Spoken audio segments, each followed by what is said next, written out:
yeah, I get Doom working on the RTX Ultra Scale Plus. I can't really see the title. Um, we can take that away so you can see the title. So we're gonna do Doom on the XEM8320, which is the RTX Ultra Scale Plus board. Um, talking. Um, um, it's going to we're going to implement a SD card interface over Pmod. We're going to implement a DVI interface over Pmod. And then using a different repository called Learn FPGA, we're going to use their Doom port and build it for, and I built it for this processor. Where it's already running, so this is mostly going to be a demo of what was needed to get it up and running.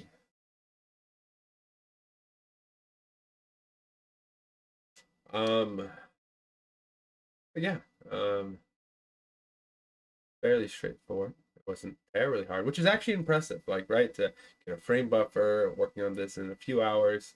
It was really easy with the tools and repositories that were available. So, good on them for having use examples. It's fun to learn someone else's source and then try to transfer it to a new application or a new board or something like that. Okay. Oh yeah, let's do the YouTube one.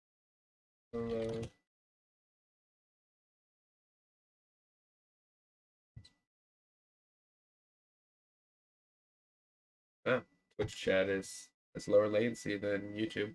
Interesting.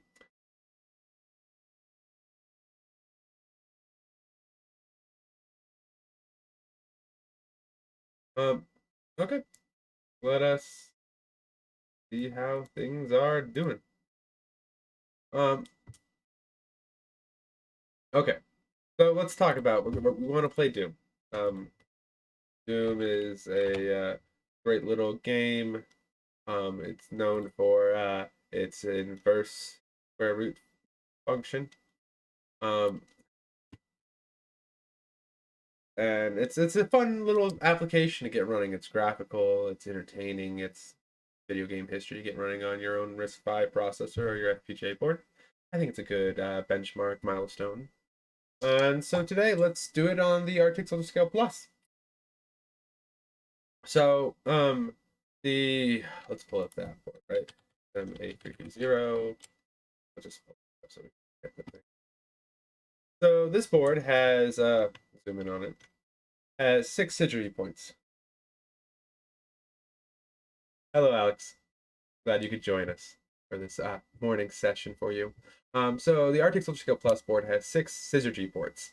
4 of them are standard synergy, and 2 of them are transceiver synergy.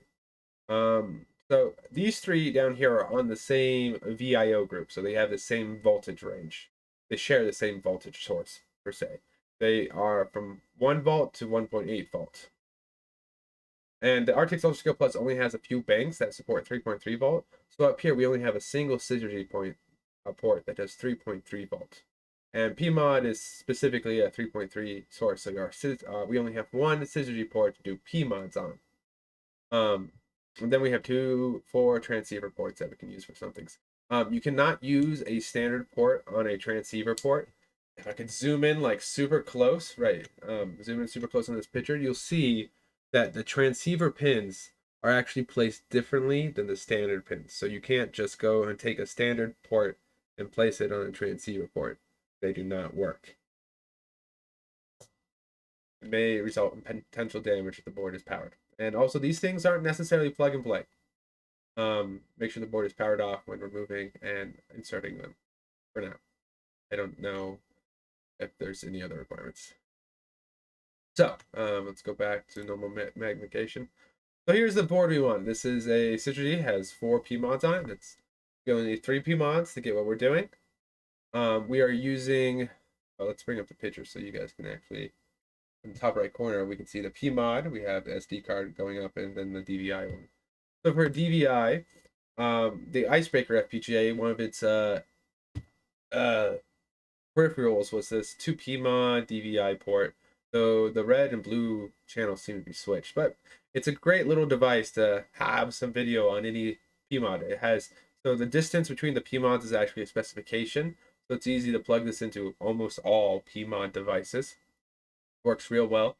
And the Icebreaker FPGA, which this is used for, is actually supported on the Xilinx boards, which we were running last week with this board. That's how we got everything up and running.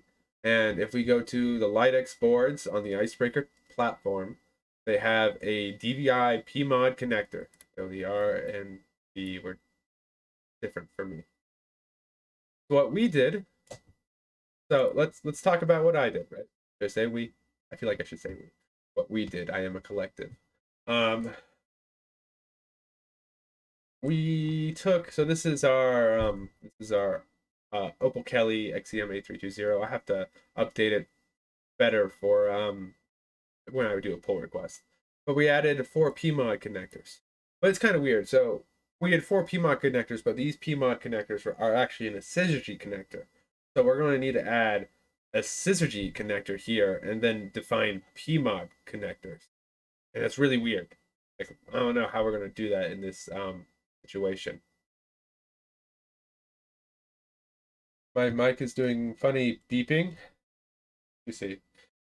I'm listening to it right now. I don't really. Oh, I'm clicking a pen. Sorry. I am clicking this pen. Let's stop being nervous habits. Ah. Okay. Hopefully we don't hear that anymore. Okay, so we have 4 Pmod connectors. And so we specify 1 Pmod for the SD card. We're doing the SPI one, the low data rate one for this one. Software didn't like the full one. And then we're going to specify 2 Pmods for the DVI connector. And I specify Pmod 1 and 2 for that. So this is kind of all the code I needed to establish the connections. Now I had to get my software to, or my SoC be able to properly connect to that. And that's what we do in the target. So I had to play around with this. It wasn't straightforward. I kind of just looked at other versions, tried to understand what they were doing, and play around with kind of how I understand how FPGAs work. So let's talk about the clock structure real quick. So kind of starting at the top. I needed to add an HDMI and an HDMI 5X clock domain. And I needed to I need to instantiate another MMCM. And for this, I was having trouble figuring out what would be a good input clock for this. So they're taking their first MCMM and they're sending it through a buff G divider with divide by 4, and that's how they're getting their system clock. I'm not really sure why they're doing this. It doesn't make a bunch of sense to me. But they do it for a lot of their UltraScale and UltraScale Plus examples. So I decided why not. Instead of doing, and when I try to do both clocks as inputs for both MMCMs, it was an issue because it was a differential clock and they didn't like me splitting a differential clock. So I just did the simple thing. I just took this clock output, tried it through another MMCM, which is allowed in an FPGA. You can have cascading MMCMs where it's the output of one MMCM goes to another one. It's not a big deal. And since they're a really slow clock, 25 megahertz, 125 megahertz, it's not a terribly big concern. Like, things were very easily met timing. So there's our main clock, and the reason I'm doing this clock is just following the Learn FPGA Doom example. Let's pull it up. Let me see if he has it here. Boards. We have a target here. This target. There's a few different things here. Oh, they must be using this main board. So if we go targets, the ray are right here. The Radino. Oh, no, the rod. Oh, yeah. So their clock domains for their H. That's what's kind of what I was trying to match in the situation. Okay, so we got that clock done. Now we're moving down. This is all the same, all the same. And then we are adding an extension. So we're going to add the DVI connection. We're going to use the underscore DVI Pmod IO, which is the hard-coded Pmod 2 and Pmod 1 in this situation. I could call this as well. And then we bring out the DVI, say the clock domain's HDMI, and we're adding a frame buffer. And we're picking this exact resolution and frequency because that matches this target's uh, resolution and frequency. And testing the Doom software, the resolution and frequency are kind of hard coded. I don't think it brings it in when it builds the software, so we keep it like that. And that's all. So in total, how many lines? This was 5 lines plus 2 lines. The include, so that's 8 lines total plus another 3. So 11 lines on this file, and these ones, which are like 40 lines. So 40 lines total was all I needed to do to build this. And let's go over and to build it, we're just going to do let's explain why we're doing that, right? So if we go back here, we're doing this example in the Xilinx, and he's using his processor, the Femto RV, and there's different versions. I couldn't get the faster versions working. I could only really get the Electron. There was some issue with the floating point. I could try the compress, but I just went for the Electron, and it's just kind of following this same type, CPU type and variant. That's all I kind of really need. So that's how we build the board. And then to build the software, look at that real quick. If you notice, if you go to his make include in software, he's kind of have very he's used his own directories, so it's hard to match his exact um, directories in this situation. So what we did, just to keep your head, so if you want to do you need to track down this make include. I added these directories.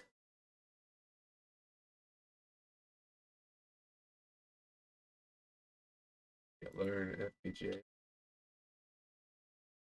Okay. Change the platform, a build directory, a SOC directory. That's all I had to do. These were like the 5 lines just to update where everything was being referenced. And then it's as simple as running make in the go to. If you run make in his LightOS, it compiles this, which is the boot.bin that you start the kernel with, and then you just go and build Doom. I guess we could build these real quick. Hopefully it doesn't screw up the demo. My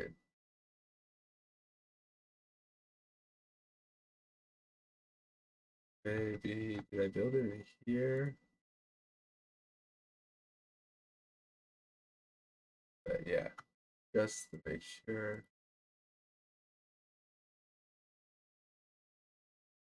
Where did I put it? Is it not there?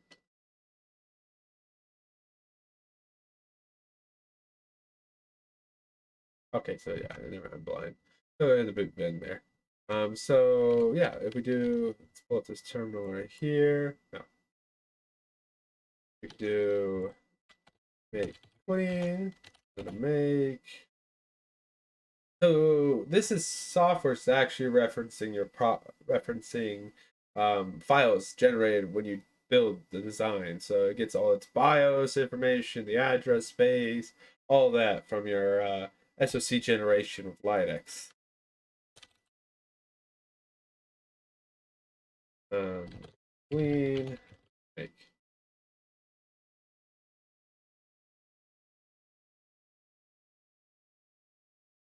And now we have a boot.bin and a doom.elf, and we grab a doom.wad and stick it on the SD card, and we're good to go. Yeah, basic. So since I've already built it, I don't want to go through us the the 15 minutes to sit, 15-20 minutes to sit to watch it build. Is there anything?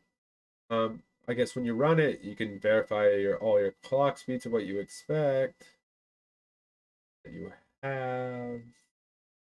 We talk about the video frame buffer at all.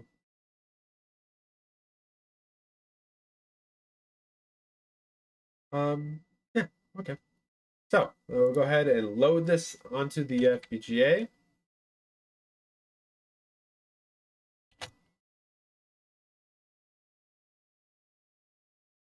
I need to kill this. There we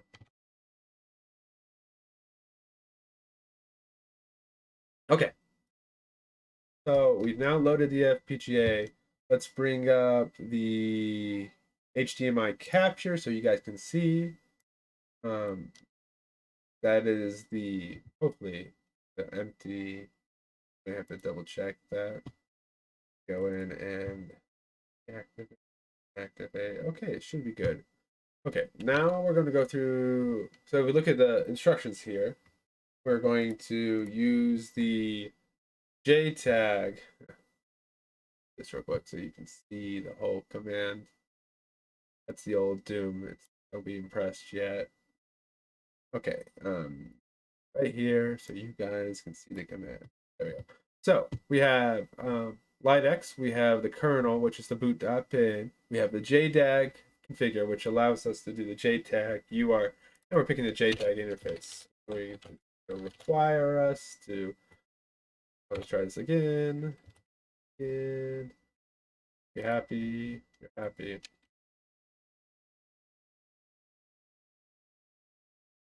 Sometimes it just takes, this is a little bit weird. Usually it works.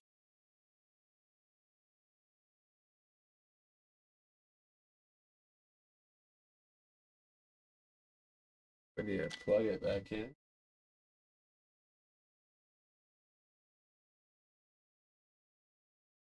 Wait a second. Having trouble seeing.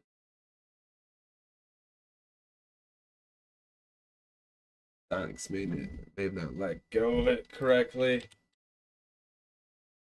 Okay, we'll try programming it again. See if that helps.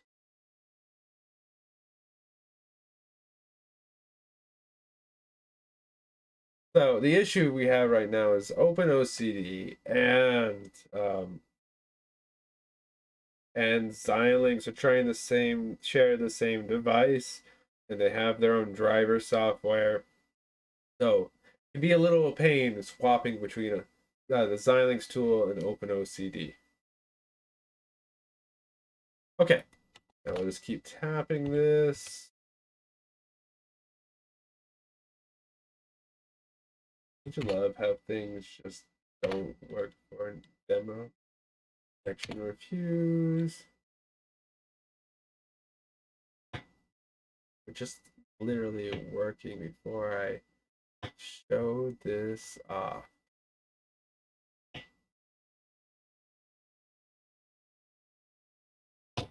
Okay, message tail.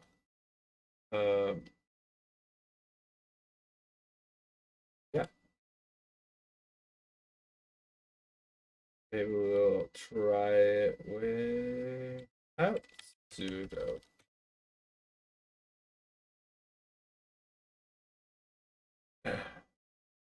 What's the best way? I have to just reboot the thing. Ah.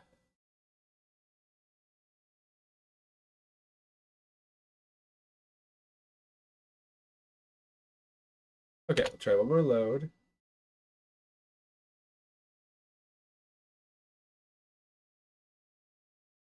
It does not stop.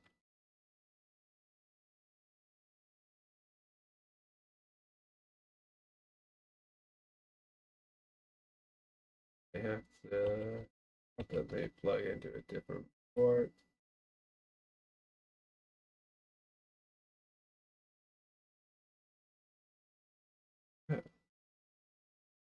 Okay, let's try a different port.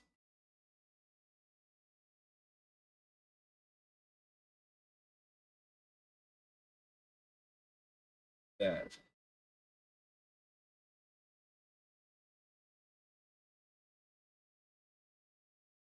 Hell. What? You were working just fine a bit ago. Okay, let's sudo now. First cat etc. Rules. What was it? Was it like dev?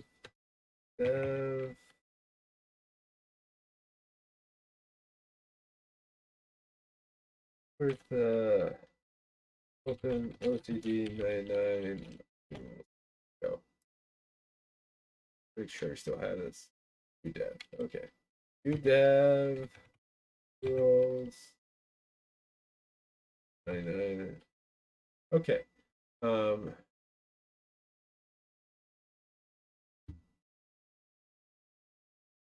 And the 43614. Yeah, that's what we're looking for. So I don't know. I can refuse. Literally. Okay. Literally reboot now. Okay. Well, we're just going to, I guess, wait till it comes back up. Oh, thanks, Alex, for the UDEV thing.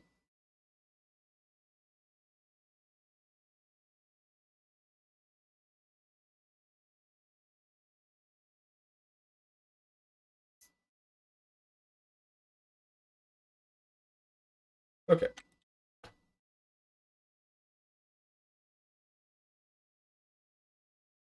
Right. To do this, we need to go to Xilinx, boards, right, prod,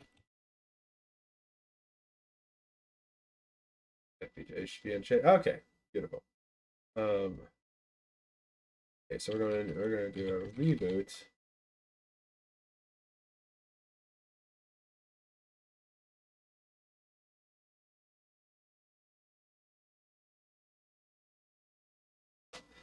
Yeah, so the main issue with this is there's Xilinx and OpenOCD are trying to share the same driver stuff, and I think we just screwed up the driver software by not closing out something. Okay.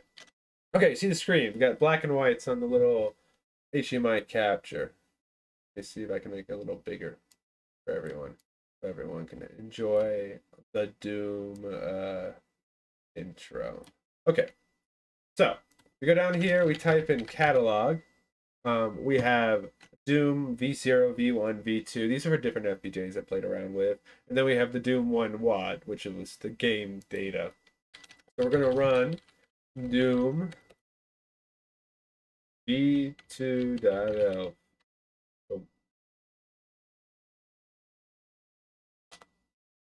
And yeah, we'll probably watch until the guy dies. I like how this is the version of the game that has the real just suggested retail price at the bottom.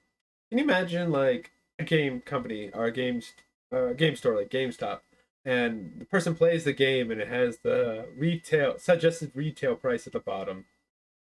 That means no one can really like raise the price on you without people getting angry.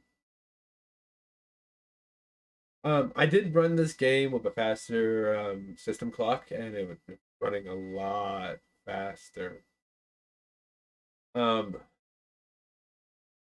but yeah, um,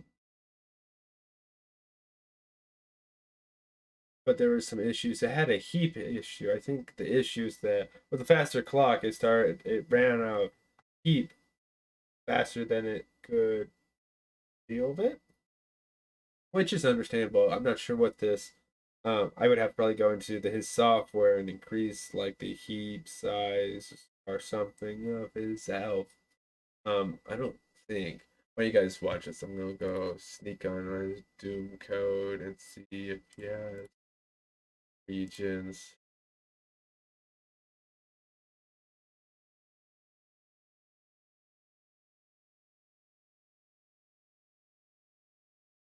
I don't see regions. Um, oh, the RAM is a tad bigger. Right? We could increase that. I'm not sure where he's placed heat.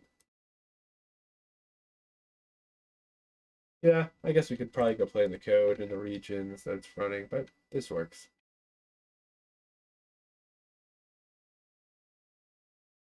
So, input to the FPGA. Good question. Um, Input to the FPGA right now is JTAG. We're doing the terminal. The terminal that we are interfacing over is using JTAG. So Xilinx has a user feature on your JTAG. You can send data over JTAG to get things up and running. Um, for the Doom game, the SD card has all the data for the graphics to run the graphics properly. So the we have a JTAG UART and SD card data, and then the other interface is the HDMI, to Pmod HDMI output. Hopefully, yeah, that answers your question.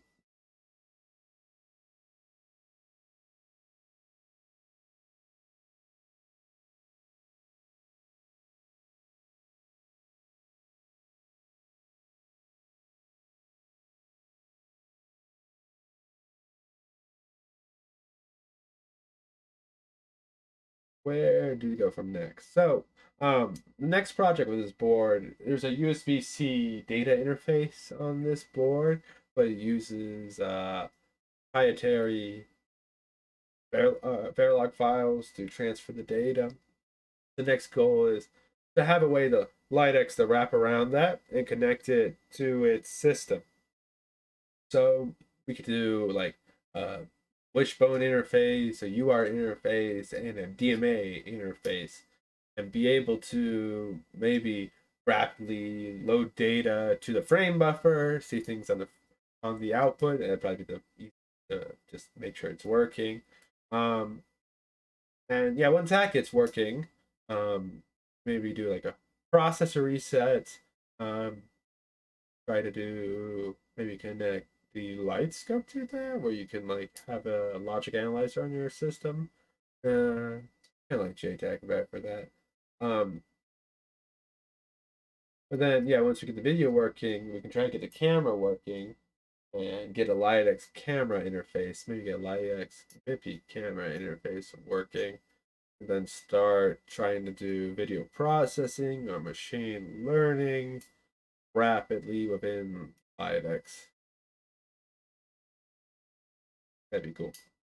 Long-term goals, far in the future. So yeah, so this goal, probably once we get the USB interface working, is to look at doing a pull request. Hey, okay, do a get this board and system push back up to Linux. So if anyone else buys this rather expensive board, they can do these cool things. At least maybe have examples to build off of. So that's pretty much what I have it is for today. Anyone have any questions? I didn't really check my Discord before I started. Yeah, there's a Discord channel in the description. Feel free to join. Um, Mostly quiet. Hopefully we can get some more movement on and people can talk and share ideas or ask for ideas and suggestions from me. But yeah, thanks for joining us. It's been about 30 minutes. I think we can call that a good stream. Um, I just don't want to wait till he dies. Didn't take too long, right?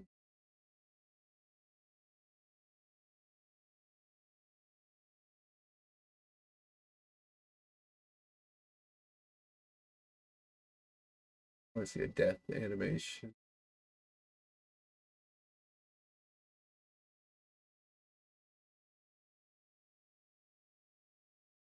I probably watched this like 20 times and still not sure when. It's probably close.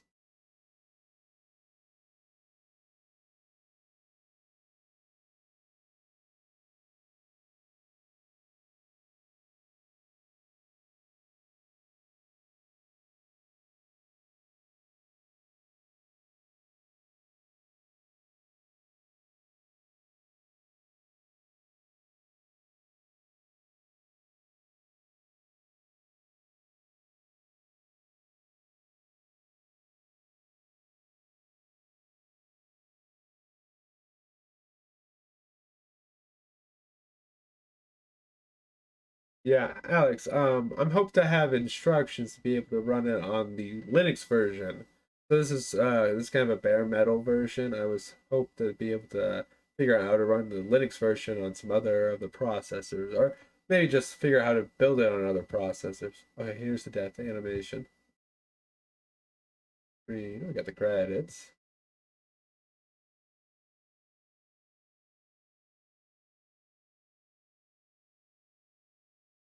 It'd be fun to demo this on a better or different processors. Okay, well, hopefully this works. If you have any questions trying to build it yourself, attach it to send a question on the Discord channel or a comment in the video. I'll try to help you out. So we're gonna call it a night. We'll see if we can get the stream tomorrow looking at a USB interface. This should be